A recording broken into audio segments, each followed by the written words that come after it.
Mayong adlaw, karon atong hisgutan ang Santissima Trinidad o Holy Trinity. Usa kini ka doktrina sa atong simbahan nga puno kaayo sa mga pangutana o mga isyu. Daghan ang misupak niini. O karon, isa-isay nato dinhi kung unsa ang mga kamatuoran nga nagpaluyo niining tanan nganong atong gituhan nga adunay usa ka Dios ug diha sa usa ka Dios adunay tulo ka personas. So mao kinang gitudlo sa atong simbahan.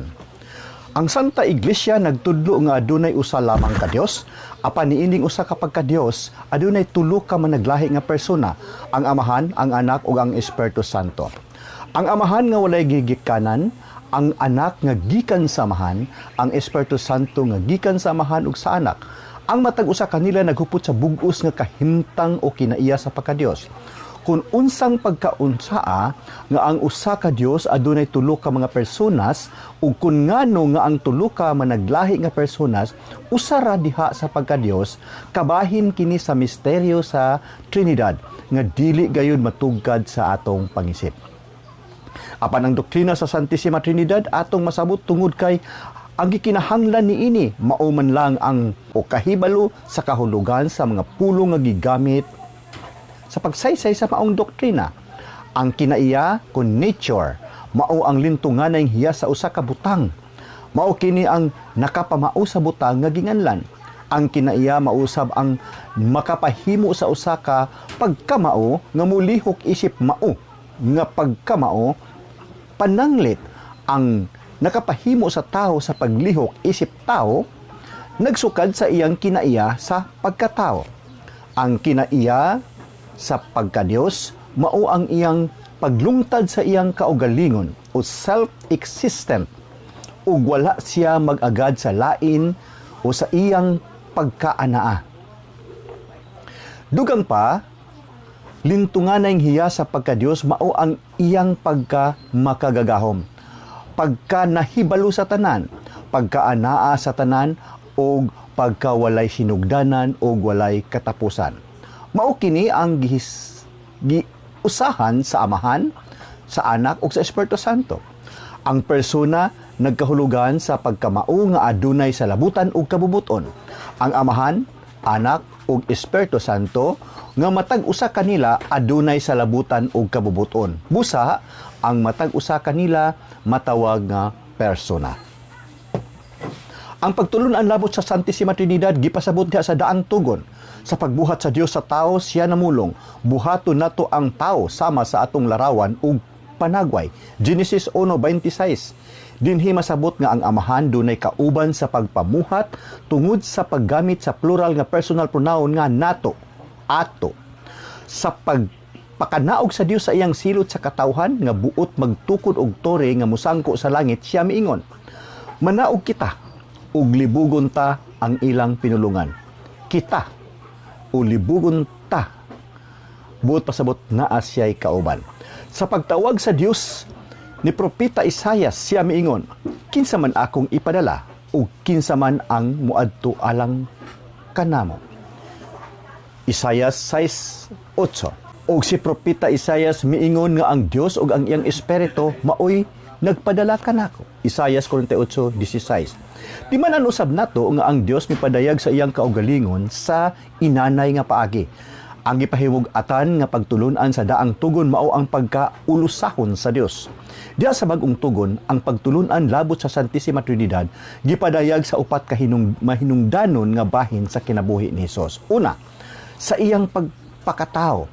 Sa plano sa Dios sa pagpanubos, ang ikaduhang persona sa Santissima Trinidad magpakatao pinaagi sa usa ka babae. Ug taliwala sa kababayen-an si Santa Maria ang napili sa Dios, busa kinahanglan nga masayod siya kung kinsa ang iyang isaba.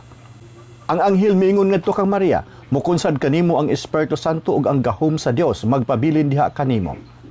Tungod niini ang balaan nga bata pagatawgon nga anak sa Dios. Lucas 1:35. Ikaduha, sa pagbunyag kang Hesus.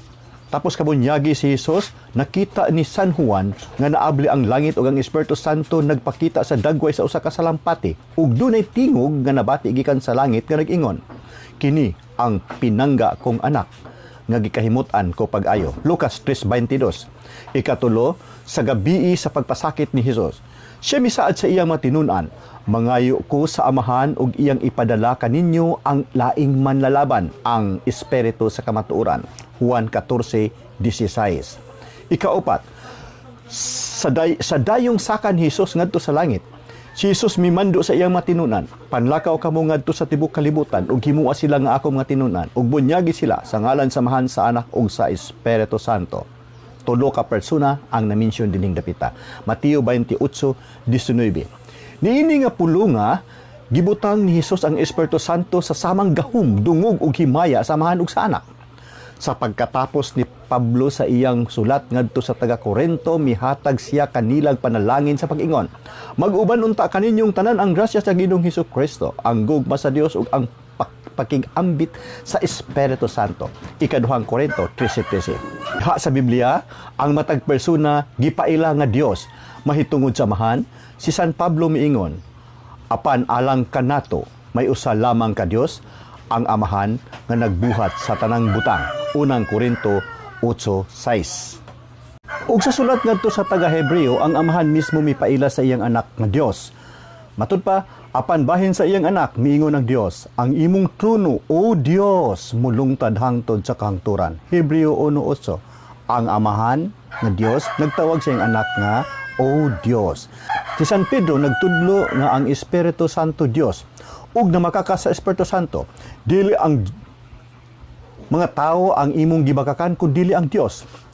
Bisan kun ang matag persona gapaila nga Dios, apan dili sila tulo ka pagka-Dios kundi usara ang ilang pagka-Dios.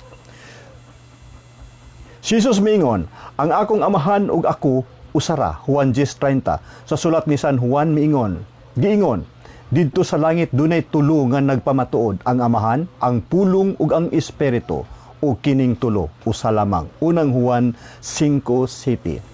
Ang pulong Trinidad dili mabasa litra por litra sa Biblia, apan ang kahulugan sa maong pulong tukba sa gitudlo sa Biblia.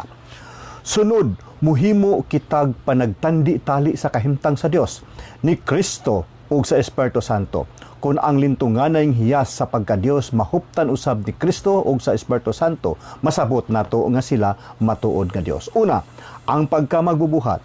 Ang Dios maoy nagbuhat sa tanang butang. Hebreo 3:4. Apan si Jesus mingon, ang tanan nga gibuhat sa amahan gibuhat usab sa anak. Juan 5:19.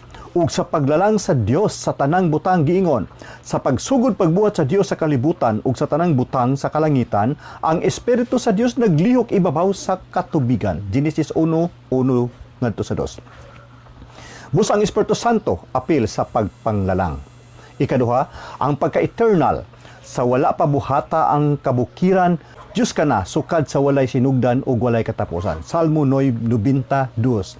May tungod sa Mesiyas nga gitagna nga mataw sa Bethlehem, giingon nga ang iyang kagikan, sukad sa kakaraanan, sukad sa walay sinugdan o walay katapusan. Mikias 5:2. Labot sa Espiritu Santo giingon, pinaagi sa walay katapusang espiritu, sa in English, eternal spirit, gihalad niya ang iyang kaugalingon, ingon nga hingpit nga halad. Hebreo 9:14. Ang ikatulo, ang pagka-omniscience. Ang labing halangdon nahibalo sa tanang butang nga nahibaluan ug nakasabot sa mga timaan sa katuigan. Sirach 42:18. Ug mahitungod kang Kristo, diha kaniya natago ang tanang bahandi sa kaalam ug kahibalo sa Dios. Kolosas 3:2. Ug mahitungod ug matud pa ni San Pablo, ang espiritu nagsusi sa tanang mga butang, bisan pa niadtong labing natago nga mga kauyukan sa Dios. Unang Korinto 2:10. Ang ikaupat, ang pagka-omnipresence, kung buot pasabot bisag asa nga dapit makita. Ako ang Dios nga anaa sa tanang dapit. Jeremias 23:24.